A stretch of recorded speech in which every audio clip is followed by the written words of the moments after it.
আসসালামু আলাইকুম। তো আমি আবার আরেকটা ব্লগ করতেছি।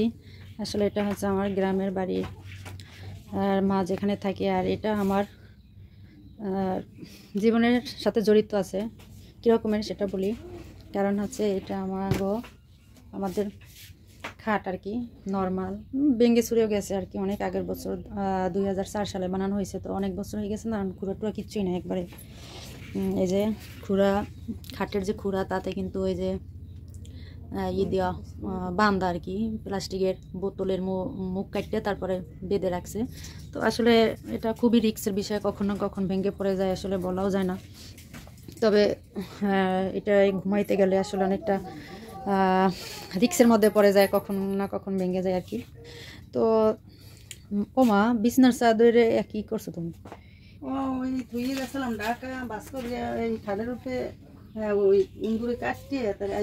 আরে আল্লাহ, আমার মায়ে দেখেন কি করছে, বিছনার চাদর ইন্দুরে কাটছে দেখে তালি দিয়ে দিয়েছে, বুঝছেন?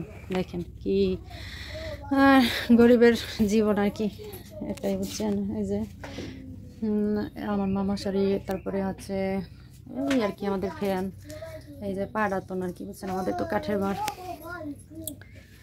কি আর দেখাবো। তারপরও হচ্ছে অনেক শখের বিষয় নিয়ে ভিডিও বানাইতেছে। আসলে অনেক অনেক টপিকস কাজ করে, তো আসলে আমি চিন্তা করতেছি কি নিয়ে কাজ করব। তো আমার যা আছে তাই নিয়ে আমি শুরু করি শূন্য থেকে। তারপর যদি ভাগ্যে আমার কোনো কিছু ভালো লেখা থাকে তাহলে হয়তো বা আগাইতে পারবো, এটাই আর কি আমার লক্ষ্য। এই যে দেখেন আমাদের ঘরের এই যে উপরে মা আবার একটা তক্তা পাইতে, এই যে দেখছেন তারপরে এখানে এই যে তার প্রয়োজনীয় বইপত্র রাখে, হাদিস কালামের বই আর কি এখানে রাখি। এই হচ্ছে ঘরের কাঠেরই। আর এইটা হচ্ছে আমাদের একটা বেড়া বলে চিনি আর কি। তো এই বেড়া এক সময় আমি অনেক কিছু লিখছি যখন পড়াশোনা করতাম। তো এই যে দেখেন আমি 3-4টা প্রবাদ বাক্য লিখছি, যে তার ঘরকে ভালোবাসে না সে দেশকে ভালোবাসতে পারে না। আর একটা হচ্ছে দেখেন, আমি তোমাকে ইমানদার বিশ্বাস করি না, কারণ তোমার ভিতরে বিন্দু পরিমাণ হিংসা আছে। আর একটা প্রবাদ লিখছিলাম, মানুষের উপরের সৌন্দর্য দেখে মুগ্ধ হইও না, কারণ ভিতরের সৌন্দর্যই সবচেয়ে উত্তম। এই তো আসলে এগুলো এখন প্রায় নষ্ট হয়ে গেছে, এই যে কাঠমাট খুলে গেছে, এই যে বেড়া খুলে গেছে আর কি, এই অবস্থা। তো এটাও 2004 সালে আর কি বেড়াটা দেওয়া হয়েছিল। তো এখন তো অনেক বছর হয়ে গেছে, এই অবস্থা আর কি। তো এটা হচ্ছে সেলফ আমাদের ঘরে। তো এখানে মা হাদিস কালামের বই, তারপরে কোরআন তেলাওয়াত করে তা আছে। তারপরে এই যে সবজি অনেক কিছু প্রয়োজনীয় জিনিস তাইম করে। তারপরে এই যে তেল, মা ওষুধ খাওয়া লাগে। মায়ের ওষুধের বক্স কই?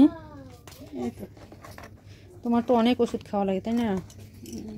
মায়ের কি কি সমস্যা, কির জন্য তুমি ওষুধ খাবে? তো সমস্যা ডায়াবেটিস, হার্ট, হাই প্রেশার, তারপর মাথায় ব্যথা, 3 পাঁচবার খাইয়ে মাজার আড্ডি কমে গেছে, কমে গেছে। হ্যাঁ, ওষুধ 3 পাঁচবার খাইয়ে কোমরের হাড্ডি ভেঙে গেছে। তারপর সেই থেকে হাঁটুতে ব্যথা, মাথায় এখন বল খাই না, উঠতে পারি না, বসতে পারি না। এই যে তো ভাত না খাইলেও দেখেন প্রতিদিন ওষুধই কিন্তু খাওয়া লাগে। আসলে 500 টাকার ওষুধ দিতেছে আমার ভাই, এনে তালিম করি এই জন্য। তারপর হাদিস দিয়েছে, অজিফা দিয়েছে আমার ভাই, দোয়ার ভান্ডার বই দিয়েছে, এইগুলো আমার ভাই দিয়েছে। আমাদের ঘরের আসলে কিছুই নাই, দেখেন একবারে সব পুলিতে ধরে নষ্ট করে ফেলাইছে। এই যে একটা আলনা আর কি, তো আলনাটাও দেখেন নষ্ট হয়ে গেছে। তারপরে একটা আকর্ষণীয় জিনিস দেখাই, দেখেন এটা তো আমার কাছে সেই সুন্দর লাগতেছে। আমার এটা কিভাবে বানাইলা তুমি? এইটা তো ওই বক্স কাটিয়া, এই তোমার এইগুলো হয়েছে কাঠ, এই কাটিয়ে এইরকম ডিজাইন করতে হয়েছে। তারপরে এগুলোর জানি কয় কি, ওই পাইপ। তারপর পাতা দিছো কি দিয়ে? এই পাতা দিয়েছি, ওই যে তোমার নারকেল তেলের আছে না বোতল, সেইগুলো। তারপর এগুলো হয়েছে ওই পোলাপানে লাচ্ছি খাইছে, সেইগুলো দিয়ে বানাইছি, এগুলো বানাইছি। আসলে দেখা যায় অনেক একটা মোটু জ্ঞান হয়েছে। তো তোমার তো এত অনেক পরিশ্রম করা লাগছে, পরিশ্রম মানে বহুত পরিশ্রম। কাটা, ফুল কাটা, তারপরে এগুলা বসানো, তারপরে এগুলো আবার সুই সুতো দিয়া ঠিক করা, গাতন, আসলে অনেক পরিশ্রম করা লাগছে তাই না? আঁকনে বানাইছি একটা। তারপরে এই দরজার সামনে দিয়েছি। আমাদের ঘর আসলে কি বলবো, অনেকে হয়তো বা হাসতে পারবেন যে আসলে আমরা অনেক গরিব, আসলেই গরিব। তো তাই বলে আমরা ইনকামের লোক নাই, কামাই রুজি করার লোক নাই, ছেলে নাই, স্বামী নেই, লুকানোর কিছুই নাই।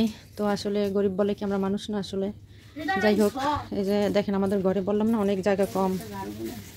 এই যে মা এখানে একটা রশি টানাইয়া তারপর কাপড় চাপড় রোদ দেয় আর কি।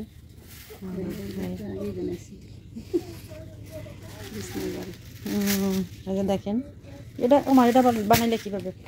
এটা বানাইছি এই যে বোতলটা, ওই আরসির বোতল, তারপরে এই নিচে 5টা ছিদ্র করছি, ওইখানে ওই শলা দিয়ে বসাইয়ে দিছি, যারা বলে বিছনা জার। এখন বিছনা জারটা আমাদের সমস্যা হয় না। আসলে তো ময়লা চলা পরে দুলবালি আর যেহেতু আমাদের উপরে দেখেন পাটাতন, উপরে থেকে অনেক ময়লা টলা পরে, যার কারণে এই দেখুন বিছনা টিছনা বাড়িটা দিয়া। আসলে আমার মার অনেক কিন্তু তার হাতের কারুকার্য আবার অনেক এক গুণ ছিল, কিন্তু তো এখনও সুস্থ মানুষ এরকম কিছুই পারে না করতে। তো সবাই আমার মার জন্য দোয়া করবেন। দেখেন মা যা আরও বানাইছে এই যে গেট সিস্টেম করে, তাই না মা? এটা আসলে আলো ততটা ভালো দেখায় না। আসলে এগুলো অনেক করছে, অনেক শখ নিয়ে শখের বশত, কিন্তু পরিশ্রমও করা লাগছে অনেক, আর দেখতেও সুন্দর লাগে কিন্তু। তো আসলে ভিডিও অনেক লং হয়ে যায়, সবাই আমাকে সাপোর্ট করে পাশে রাখেন, সাবস্ক্রাইব করেন প্লিজ, আমি একবারই নতুন। সবাই ভালো থাকবেন, আল্লাহ হাফেজ।